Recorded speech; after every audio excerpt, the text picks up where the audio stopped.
Everyone's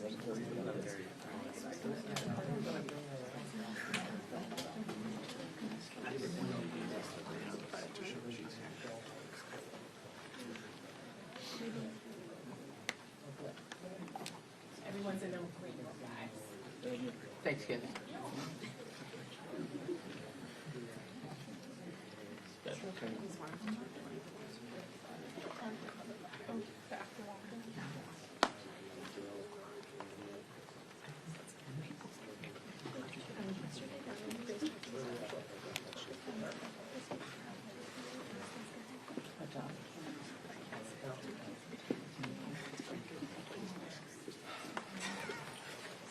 We're done. Oh, sorry.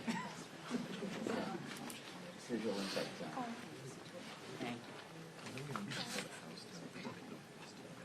Kids. I talked to my White House correspondent. There was some kind of a state because you're supposed to be there within 30 days. Did you see that guidance? Apparently, it doesn't have to be there within 30 days. Yeah, like I tried to do it. Well, I was there 2 weeks ago, so that doesn't check out. Yeah. So he's looking into that. Is there something?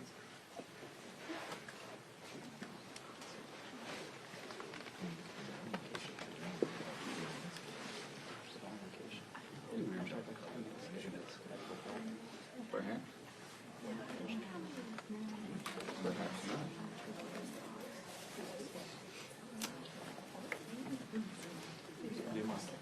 So what I did is I reran the live feed to when they started.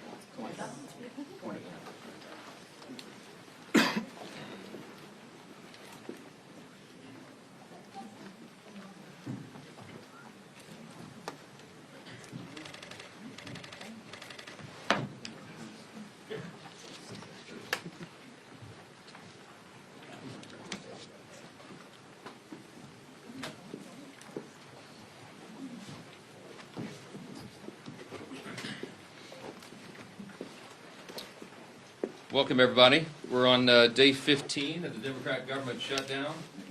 Not a good day on Capitol Hill, not a good day across America because real Americans are feeling the pain due to the Democrats' political nonsense. And we want to specifically focus this morning on one area that's gotten a lot of attention and one segment of the population that truly deserves better treatment than the Democrats are giving them, and that is our military. Today, if it weren't for the bold leadership of President Trump helping us to protect our military, everyone needs to understand that 1.3 million active duty service members would be missing a paycheck. They'll get their check, thankfully, because President Trump has shown strong leadership. And under his direction, the Department of War has now redirected unspent funds to ensure that our troops are taken care of. And this is while Democrats are playing political games. Last night, they played some games. They stormed my office. Maybe you saw some of the video online that they themselves shared, or someone did. They berated a Capitol Police officer, screamed at him. He was just merely standing his post. Shows again their disdain for law enforcement, as we see all around the country, the Democrats and everyone in that party, screaming, assaulting the ICE officers. They did it right here in the Capitol last night. A few members of Congress went into the little foyer of my office and tore down a sign that I had up and just engaged in all sorts of political stunts and antics. They've been doing that every day now, and it shows their desperation. It also shows a very strong contrast between the party that is working for the people and trying to keep the government open and do the right thing, and the party that is engaging in all this nonsense. But they've shown by their actions and now their votes multiple times now, 9 times the Democrats have voted, counting the House and the Senate Democrats, they have voted to not pay the troops. They have voted to block their paychecks. And it's very serious stuff. And they don't seem to care at all. The problem we have right now is that in spite of President Trump's heroic efforts to make sure they get paid, that is a temporary fix because the executive branch's help is not permanent. It can't be. And if the Democrats continue to vote to keep the government closed, as they have done now so many times, then we know that U.S. troops are going to risk missing a full paycheck at the end of this month. And that means service members on deployment who've left their young families back home, relying upon these checks. It means service members who are thousands of miles away from home. It means service members trying to make their rent, and those who have ailing relatives that need to be taken care of. None of those people will be paid if the Democrat obstruction continues. And it should outrage every American, because it does us. Democrats in Congress, again, have voted 9 times. Here's the tally. Every single time the Republicans have voted to pay the troops, and by the way, all other federal employees, federal workers, and the Democrats have voted over and over to stop it. And the depressing irony of this, on this particular subject, among all others, is that the most pro-shutdown Democrats actually represent the most active duty service members back home, whom they have taken hostage in this insidious political game. And I want to give you a couple of examples, and this is the actual statistic of the 10 states with the largest military populations. 6 are represented each by 2 Democrats in the Senate who are withholding the paychecks. Here's the list. In California, it's home to 157,000 active duty personnel, the most in the country. Those stationed at Fort Hunter Liggett and Camp Pendleton and Edwards Air Force Base and Vandenberg Space Force Base and others will all miss a paycheck at the end of the month if Democrat obstruction continues. Now, this is worthy of note. Both California senators, Adam Schiff and Alex Padilla, are gleeful about this government shutdown. They agree with Chuck Schumer when he said very candidly just a few days ago, every day of the shutdown gets better for us. Who's the us? He's talking about Democrats. He thinks this is assisting their party and giving him political cover so he doesn't attract a Marxist challenger in his next Senate re-elect. That's what this is about. So he thinks the government shutdown is allowing him to show a fight against President Trump and Republicans, and he is happy about that. And so are Adam Schiff and Alex Padilla, while service members are going without paychecks. Virginia. Virginia is home to 119,000 active duty personnel. It is the second most in the country. Those stationed at Naval Station Norfolk, Quantico, and Fort A.P. Hill, and others will miss paychecks at the end of this month if this is not resolved. Both Virginia senators, Tim Kaine and Mark Warner, are playing political games with the paychecks of 119,000 service members. Georgia. Georgia's home to 65,000 active duty personnel. It's the 6th most in the country. Those stationed at Fort Benning, Fort Stewart, Moody Air Force Base, and others will miss paychecks. And just last week, this is so aggravating to us. It's so frustrating to us. It's so wrong. We saw service members waiting hours in lines wrapped around the block at Georgia food pantries. And meanwhile, you've got both Georgia senators, John Ossoff and Raphael Warnock, have now voted 8 times against paying those heroes. In Washington, the state of Washington is home to 57,000 active duty personnel. It is the 7th most in the country. And those stationed at Fairchild Air Force Base in Naval Base Kitsap, Joint Base Lewis McChord, and others will miss paychecks. Both Washington senators, Patty Murray and Maria Cantwell, have repeatedly voted against pay for service members in the Evergreen State. Hawaii. Hawaii is home to 43,000 active duty personnel. It is the 8th most in the country. Those stationed at Joint Base Pearl Harbor Hickam, the Schofield Barracks, and others will miss paychecks. And both Hawaii senators, Mazie Hirono and Brian Schatz, have voted against paying soldiers stationed in Hawaii, and by the way, many of them are thousands of miles away from their families. Colorado is home to 35,000 active duty personnel, the 10th most in the country.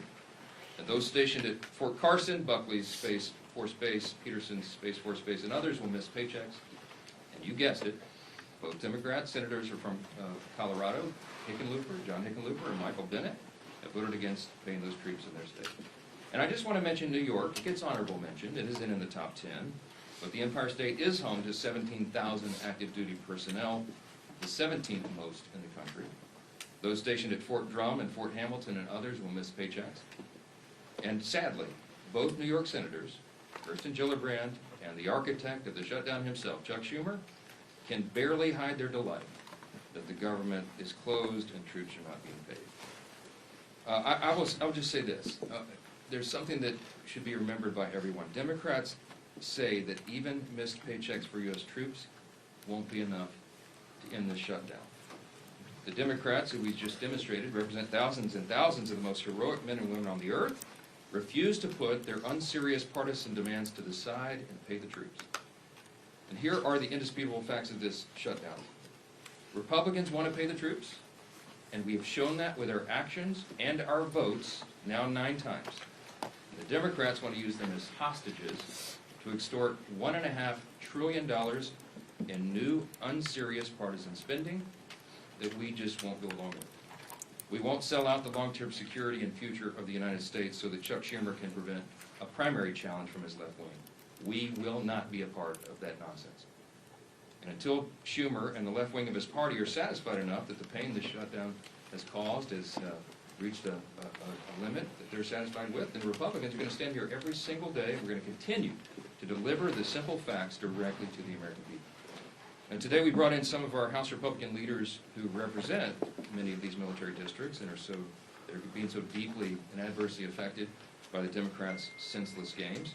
And the first up that I'm delighted to introduce is the chairman of our Main Street Caucus in the House Republican Conference, and that is Congressman Mike Flo. I'll tell you what, the House Republican Main Street Caucus couldn't be more proud of the leadership that we've elected to lead the House of Representatives. We stand united with this team that's remained in Washington to do God's work as we work our way through a very difficult shutdown. Speaking of Main Street, let's talk about what this means. I represent Offutt Air Force Base in Bellevue, Nebraska. We have over 10,000 airmen there. What do? We are in charge of deploying the nuclear triad. Think about that. It's very important work. And today, we have 2,300 of our civilian employees furloughed. We're holding diaper drives. The food pantry is getting stocked with more food. There's uncertainty on that base. The men and women who go to work every day to keep us safe, to provide that strategic deterrent on what could be the world's worst day, don't need this stress. We don't need this stress, especially to satisfy the political future of a New York Senate leader. This could have been avoided. He did the right thing, Mr. Schumer did, in March. He's a pro. He knows political calculus. He paid a high price for it, and now people in my district are paying a high price, and it's not right. And by the way, as a country, we're better than this. We are way better than what's happening across our bases. And so to the people at Offutt Air Force Base and every military installation, the Main Street Caucus is here to say thank you for what you do. Whether you're furloughed or not, we appreciate every single one of you. Thank you again, Mr. Speaker, for having us, and thank you for inviting and including the Main Street Caucus. Well, I'm not going to introduce each of them. I'll ask them to do that themselves, but I do want to introduce the vice chair of the Main Street Caucus, and that is Congresswoman Laurel Lee, of the state of Florida. Thank you, Mr. Speaker, and thank you all for being here today. We are here today because the American people deserve to know the truth about why our government is shut down. The reality is simple. This shutdown was entirely preventable. It's happening because Democrats have refused to work with Republicans on our responsible, common sense funding measure. House Republicans did our work. We passed a straightforward extension of funding to keep the government open while ensuring our troops, our Border Patrol agents, and all essential services are fully supported. But at every turn, Senate Democrats have instead chosen obstruction and delay. They voted again and again to stop temporary funding that would have kept the government open. Again and again, they put partisanship ahead of the needs of the American people. And it's hardworking American families that are paying the price. In my district, we see these impacts firsthand. At MacDill Air Force Base, there are thousands of brave men and women in uniform. Many have young families in our schools and spouses who work on base and in our communities. In addition, some of our very best neighbors work as civilian technicians and managers at MacDill and keep critical services, not just for our community, but for our country, operate. These are the people who will feel the strain of this shutdown and Washington's dysfunction the most. The service members, the civilian workforce who serves alongside them, and the federal workers and their families. They are now left to worry about their bills, about groceries, about paychecks, all because of political games by Senate Democrats. They deserve better than this. They deserve leadership that puts our country ahead of politics. House Republicans have already voted to ensure our service members receive their pay, and we will not allow America's heroes to suffer because of this political brinksmanship. Thanks to President Trump's leadership, the Pentagon identified funding to make sure that our troops are paid this month, even in the face of this needless shutdown. This is not about politics, it is about priorities. Our priority is the American people. We want to secure our border, to strengthen our military, to restore fiscal sanity to Washington, and ensure that every taxpayer dollar is spent wisely. Senate Democrats have made their priorities clear. They're more interested in protecting wasteful spending and expanding benefits for illegal immigrants than they are in protecting our service members and our hardworking American families. That is unacceptable. To the men and women at MacDill Air Force Base and the families across Florida's 15th Congressional District, and to every American feeling the uncertainty of this shutdown, know this: we are fighting for you. We are fighting to reopen government responsibly, to ensure stability for your families, and to get this country back on track. It's time for Democrats to stop the political games, to stop holding our troops and our federal workers hostage to their agenda, and to join us in putting the American people first. Thank you. And now we have our colleague, Representative Lalota. Good morning, everybody. Fully funding our military is the most important thing our Congress can do. And 15 days into this shutdown, it's time for Chuck Schumer to do what's right and show a fraction of the courage and selflessness our troops display every day. Before I came to Congress, I was a Navy man. I deployed overseas 3 times alongside some of the most selfless and brave Americans our nation has to offer. These men and women serve their nation in hot engine rooms, overseas, on dangerous aircraft carrier decks conducting night flight operations, and on island chains ensuring they didn't become a safe haven for terrorists. The sailors I served with risked everything: time away from home, injury to themselves, and even their own lives in defense of our great nation. And I think that kind of courage demands some sort of selflessness as well from our nation's leaders too. Thankfully, President Trump showed the boldness and decisiveness to ensure that our troops got paid, and they didn't miss today's paycheck. That's welcome news for our families who serve our great country, who frankly we don't pay enough as it is. But true pay is just one piece of the puzzle. A prolonged government shutdown endangers America's national security, halting contracts, furloughing half of the Defense Department's civilian workforce, and disrupting intelligence and operations. It weakens our ability to compete with China, Russia, North Korea, and our other adversaries. It delays training, it delays deployments and housing support, and reduces overall readiness. Like Chuck Schumer, I'm a New Yorker, and I'll say this plainly. The next generation of New York Democrats are socialists, like AOC and Zoran Mondani, and they're dragging their party towards socialism. They want open borders, they want taxpayer-funded health care for illegal immigrants, and they want government-run grocery stores. Just look at the race right now for New York City mayor. Now, I know that socialism doesn't come naturally to Chuck Schumer. It was said before that just back in March, he supported the same clean CR that we're asking him to support today. Back in March, he had a backbone, Chuck Schumer. He stood up to his party's radical base and said he would put the nation before his own political interests. And he took a lot of flack for doing so. And that's why he's changed his course.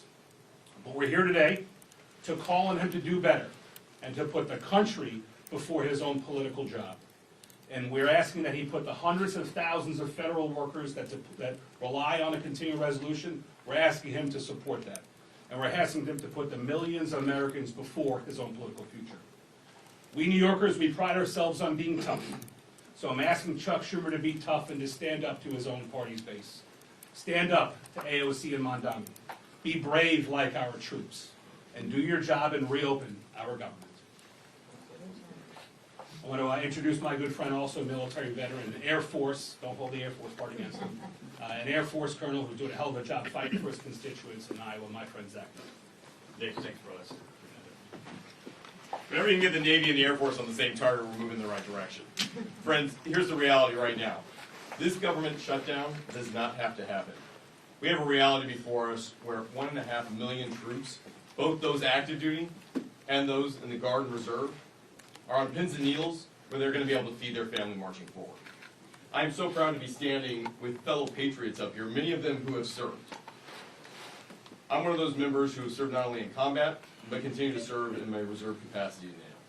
I've already committed my drill this weekend, and speaking with frontline members who are serving in uniform, our brothers and sisters, the sons and daughters of families who have sacrificed to have their child be in the military. They all have the same question. Why is this happening, and what is the mission to be able to stop it? Well, let's be very clear. The House of Representatives has executed its portion of the mission. Fully pay our federal government. The majority of the House, the majority of the Senate, the majority of the American people want this. But the reality is, there's a handful of individuals in the Senate who have put a stop to it. And this is where I agree with one of my colleagues. We don't govern by temper tantrum, he said. We'd be hurting millions of Americans, and we'd be treating them as leverage. That was Chuck Schumer in 2018.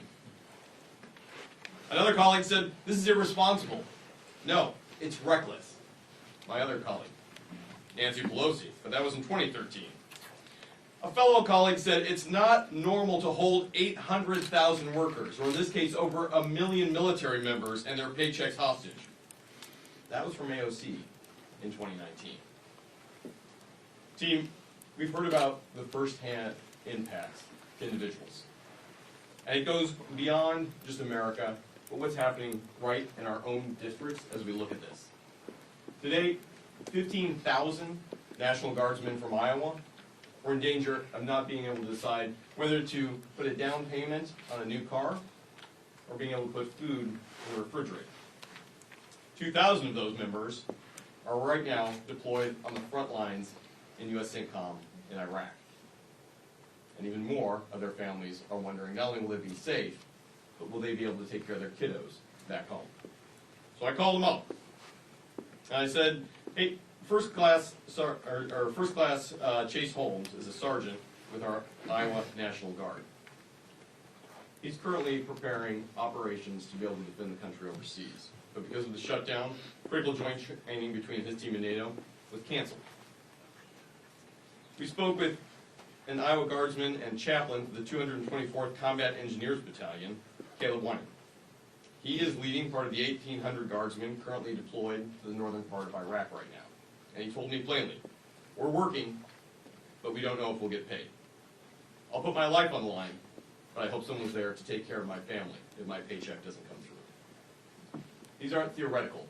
These are real people, real impact, real costs. Let's be blunt. The shutdown of the government has only one hostile actor, and there's a few individuals in the Senate who refuse to put the country before the hostage of the 350+ million Americans they've taken.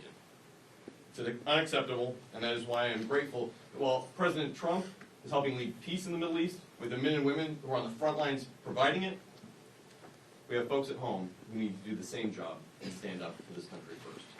Thank you to my colleagues, but most importantly, thank you to all our federal workers, and God bless our troops. With that, I'm thrilled to introduce our leader, the man who's been on the front line of this himself, Mr. Solis. Thanks, sir. Thank you, Zach, and thank all of my colleagues who you just heard from, many of whom served our nation bravely in our nation's military. I want to say thank you to the over 1 million men and women in uniform who continue to serve right now. Despite the uncertainty, that uncertainty that does not need to exist. And why? Because Chuck Schumer is more afraid of the radical leftists in his own party than he is concerned about making sure that those families don't have to wonder about whether or not they're going to be able to put food on the table. Their families, while they're overseas, many of them, are going to be able to put food on the table during this Schumer shutdown. And keep in mind, over 1/3 of all men and women who serve in uniform right now, over 1/3 of them live paycheck to paycheck. That means when Chuck Schumer is voting to deny them pay, many of them will not be able to make their rent payment or their mortgage payment. Many of them will not be able to make their car note payment. And the stress that that adds to their lives unnecessarily should not happen, did not need to happen. This House came together. I'm so proud of the men and women I serve with in Congress, here in the House, where we did our job weeks ago. We sent the bill over to the Senate. That doesn't resolve all of our differences. People often say, gee whiz, why can't Washington just get together? You know, which side's going to win this thing? It's not about which side wins. It's about stopping the American people from being the losers in Chuck Schumer's fight while we go negotiate our differences. We have big differences we need to negotiate, and the clean CR that we passed over to the Senate does not resolve those differences. It just gives us some more time to have that negotiation. And by the way, that clock is getting sooner every day. November 21st is not extending every day that Chuck Schumer continues this charade that he's playing with the lives of millions of American families. That date is going to get closer every day, where we're not going to have as much time to negotiate our differences. And how big are those differences? Just look at the wish list, the hostage list that Chuck Schumer filed weeks ago, his demands that he said have to be met before he'll even open up the government again. $1.5 trillion in new unrelated spending Chuck Schumer demanded, including, yes, eliminating all the verifications so that illegals will get taxpayer-funded health care. That's in Chuck Schumer's bill. Chuck Schumer guts the $50 billion rural hospital fund to give taxpayer-funded health benefits to illegals in his hostage demands. That's not going to happen. And so when are we going to have a rational conversation? When are Democrats going to actually become serious in this discussion, where they say, let's open up the government and start talking about our differences, about how we're going to get this country back on track? And in contrast, again, just look at what happened yesterday. Some of us were at the White House at just an amazingly emotional ceremony where President Trump posthumously, unfortunately, issued the Medal of Freedom to Charlie Kirk. And his incredibly brave widow, Erica, was there to receive it on his behalf and gave another emotionally powerful speech. And this comes on the heels of President Trump returning from the Middle East, where he was in Israel, he was in Egypt, working with other world leaders to establish historic Middle East peace. President Trump's been doing all those things, and in the middle of doing all of those things, he had to go find time to figure out creatively a way to pay our troops, even though Chuck Schumer wants to defund our troops. Yes, the party, the Democrats, that were for and continue to be for defunding our police now want to defund our military troops by not paying them, by not opening up the government. And the votes are clear. Nobody has to wonder which side is for shutting down the government, which side is for trying to deny troops their pay. We had yet another vote, the 8th time on the Senate floor yesterday. While we were at the White House, the Senate was having that vote on whether or not to open up the government, and you saw Democrats continued, led by Chuck Schumer, to shut down the government and deny troop pay. It's embarrassing. It's not just unserious, it's having devastating consequences on millions of Americans around this country, and it doesn't need to happen. We shouldn't have to wait until the Hate America rally this weekend, or whatever it is that's driving Chuck Schumer to keep this going on, this damage that's being inflicted, so that he thinks it's going good for him, while it causes damage, real harm to millions of American families, including our service men and women who are so bravely risking their lives for these great freedoms that we enjoy. We're going to continue to fight for freedom. We're going to continue fighting to open this government and do our jobs. And the whip of our conference is my friend, Tom Emmer.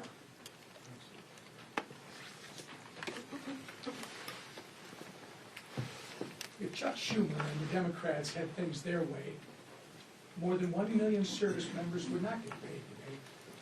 Thankfully, our commander-in-chief stepped up where the Democrats have refused by reallocating funds to ensure our troops receive their hard-earned paychecks today. Thanks to President Trump, military families across the country will have the resources they need to continue making ends meet just a little bit longer. Yet, what has been the Democrats' response? Representative Madeline Dean told CNN yesterday, quote, "This is not the way to run a government," close quote.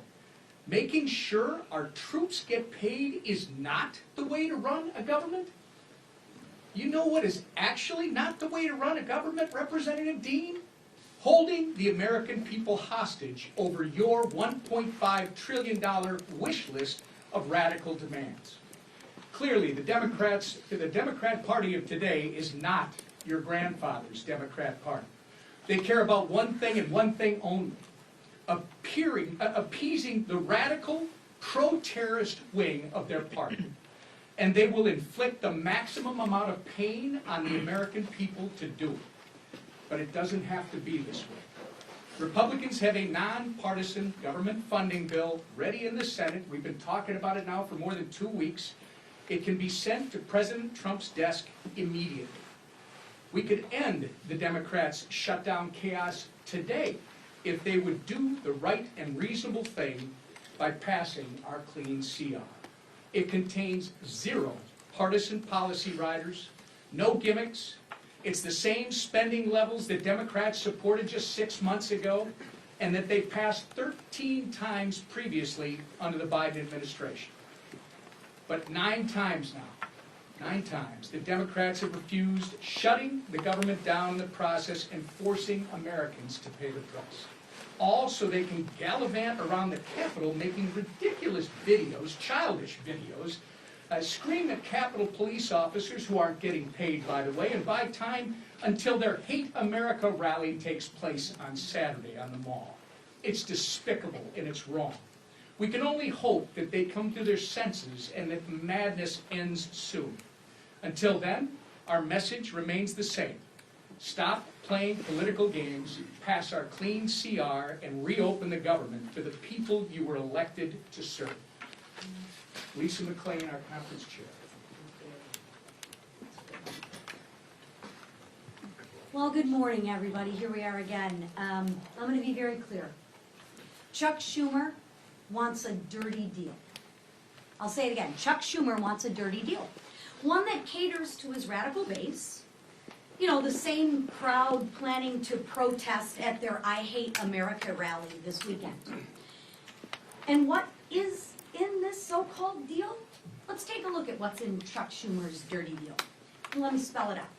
It adds $1.5 trillion to our national debt. $1.5 trillion.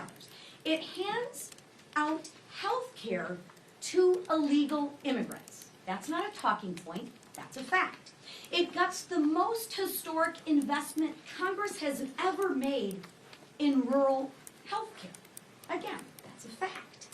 And it weakens health care for hardworking Americans. Begin to see the compare and contrast. Chuck Schumer and the Democrats want to protect illegals and hurt Americans.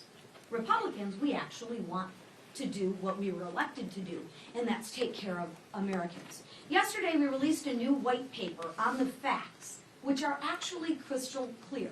So we don't need to do political stunts and storm the speaker's office, and we just have the facts on our side. And notice, when you can't beat us on the facts, you have to go to emotion, and you have to go to political stumps, and that's exactly what the Democrats are doing. First, the Democrats' proposal eliminates a cornerstone investment in rural health care, putting hospitals and small-time clinics deeper in financial debt. That's a $50 billion cut to rural America. Second, states like California have played games with federal tax dollars to give benefits to, you guessed it, not Americans, that's right, illegals. Republicans actually closed that loophole, saving taxpayers $190 billion. Again, note the compare and contrast. The Democrat bill would reopen that loophole, and don't let them deny it. Make them own their votes. Make them own their stance. Let me remind you, every single Democrat on the 2020 presidential debate stage raised their hand and said, taxpayers should pay for health care for illegals. Every single Democrat. So why are they denying it now? Because they know it's not popular with Americans, right? They are on the record wanting health care for illegals. Own it, Democrats! Say it loud, say it proud. You want to put illegals over Americans. Just own it. I'm going to say it again. They are on the record wanting health care for illegals, and their dirty deal that they lay out in black and white. Finally, Democrats' plan forces taxpayers to cover the majority of emergency medical costs for all non-citizens. Another $28 billion tab for who? You guessed it, the American people. So here's the bottom line. The Democrats' proposal would force taxpayers to fund $119 billion in waste, fraud, and abuse. Yes, that's right. The Democrats advocate for waste, fraud, and abuse. Why? Because it's not their money, it's your hard-earned money, including benefits for people that are here illegally. That weakens health care for Americans. It also defunds rural health care. Again, that weakens health care for who? That's right, it weakens health care for Americans. It is absolutely outrageous. So here's my message to Democrats. Tell all of your radical base you're done taking orders. Tell them you're putting America first. Drop the demands, reopen the government, pass the House bill, and let's get back to work for the American people. Thank you.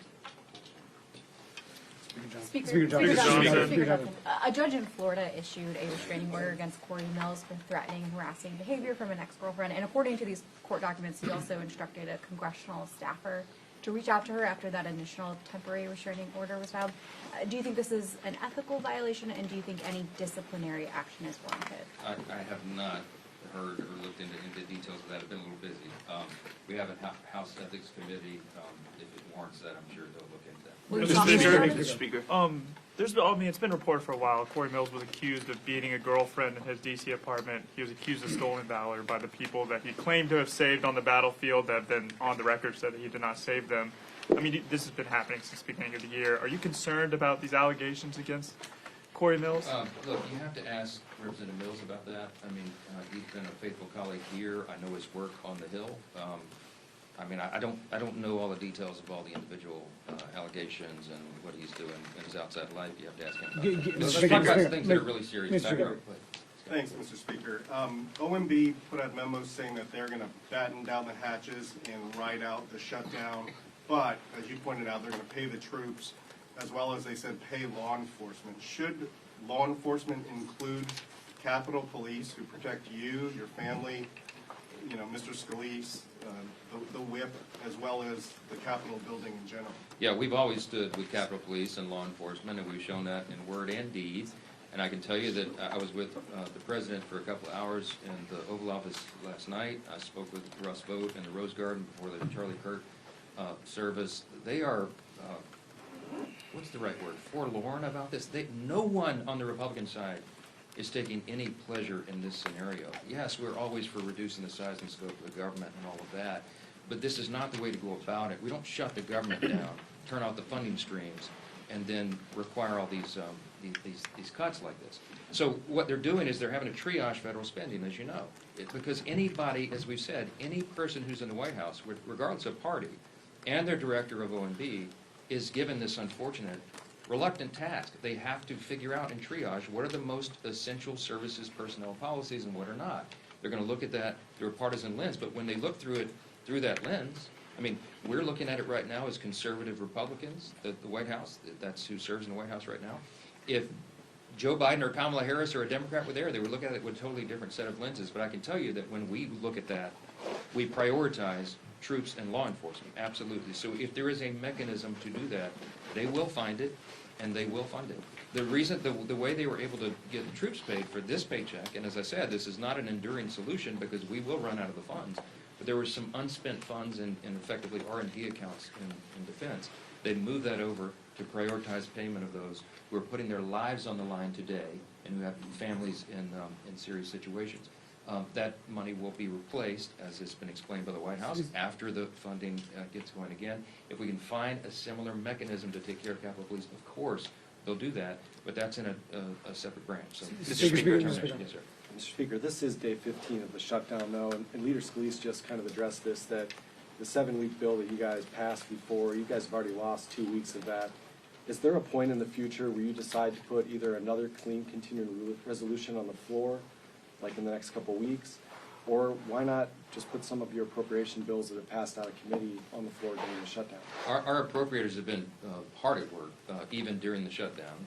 They had, remember in the House, we passed all 12 separate appropriations bills through committee, 3 off the floors. There's 9 left. They've been working to put those together and prepare them for action. And whether or not they're all collected here in D.C. or they're working individually at home as a group, you know, we have lots of means of communication right now. So the appropriators are working not just among colleagues in the chamber, but chamber to chamber. So it's a bipartisan discussion that's been going on. As I mentioned several days back, I even spoke myself with Patty Murray, who's the lead on approach in the Senate, Democrat side. So that work has been going on. With regard to the timeline of the CR, it would do us no good to pass yet another CR out of the House because it will meet the same fate. Chuck Schumer and the Senate Democrats want to close the government down. They are gleeful about this. They are happy the troops are suffering all this pain, apparently, because they've just voted now 9 times collectively. Democrats in Congress have voted 9 times to block the pay of troops and Capitol Police and all the federal employees and, by extension, all the civilian contractors and everybody else. So we would just be going through an exercise in political futility to pass another CR. It is ironic that the 7 weeks on the clean CR that we passed, September 19th, was a date that was determined by Republicans and Democrats in the House. The appropriators determined together that that should be the length of the CR, and they stipulated together that it should be clean. The Democrats at the time said, please don't put any Republican priorities on that so that we can all do this in good faith. And we didn't. We put a clean CR, and still they voted no. Why? Because their leadership, Hakeem Jeffries and Chuck Schumer, told them they had to. So I think appropriators want to get back to work. I know every House Republican does, but we've got to get the lights turned back on, and Chuck Schumer and the Democrats need to vote to do that so we can get back to regular legislative session. Yes, ma'am. Last question. Thank you. Just to follow up, though. So the Senate is actually trying to advance some appropriations bills. Are you saying that if your appropriators get some bills ready for the floor, you'll bring them back, bring the chamber back, even if the CR isn't passed? Leader Thune is trying to advance the defense approach bill today. We'll see how that turns out. My suspicion is the Democrats are going to play their same political games and stop that cold. I hope I'm surprised by that. But we'll see. We're on a 48-hour return notice for House Republicans and the House itself. Dependent upon action in the Senate, we can get all this moving again, and we can get back to all the regular order and all the things that are stacking up on our plates. It is ironic that even though Democrats decided upon the end date, the 7 weeks to go to November 21, it is the Democrat leadership that is eating up the clock. And they are doing great harm to the American people, not just by suspending services, vital services and paychecks, but also because of the backlog of work that the Congress has to get done. And we cannot do it while hardworking Americans are suffering because of these antics. And that's why we're demanding, insisting that they get it open. I'll leave you with this. You've heard the word contrast here a number of times today. So grateful for these Main Street Caucus leaders who came in and helped us articulate this contrast.